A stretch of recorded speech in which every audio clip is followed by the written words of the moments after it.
এবার বাংলাদেশের অন্তর্বর্তীকালীন সরকারকে নতুন বার্তা দিলেন যুক্তরাষ্ট্র। বাংলাদেশে অন্তর্বর্তীকালীন সরকারের প্রধান উপদেষ্টা হিসেবে শপথ নিয়েছেন নোবেলজয়ী ডক্টর মুহাম্মদ ইউনূস। বৃহস্পতিবার রাতে বঙ্গভবনে শপথ নেন তিনি। পরে শপথ নেন অন্তর্বর্তী সরকারের ১৩ উপদেষ্টা। অন্তর্বর্তীকালীন নতুন এই সরকারের শপথ গ্রহণের পরই নিজেদের প্রতিক্রিয়া জানিয়েছে যুক্তরাষ্ট্র। দেশটি বলেছে, ডক্টর মুহাম্মদ ইউনূসের নেতৃত্বে অন্তর্বর্তী সরকারের সঙ্গে ইতোমধ্যেই তাদের যোগাযোগ হয়েছে। ডিপার্টমেন্ট বা প্রেসিডেন্টের পক্ষ থেকে নতুন সরকারকে অভিনন্দন জানিয়ে ২৫০টিরও বেশি ডিজাইন অপশন নিয়ে ওয়ালটন স্মার্ট ফ্রিজ, বোঝে আপনার প্রয়োজন।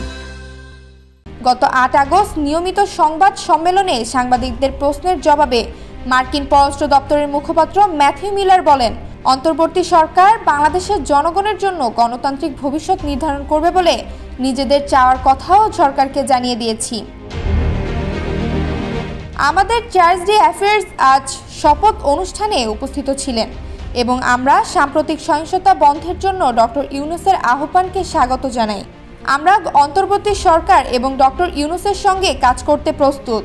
অন্তর্বর্তী সরকার বাংলাদেশের জনগণের জন্য গণতান্ত্রিক ভবিষ্যৎ নির্ধারণ করবে।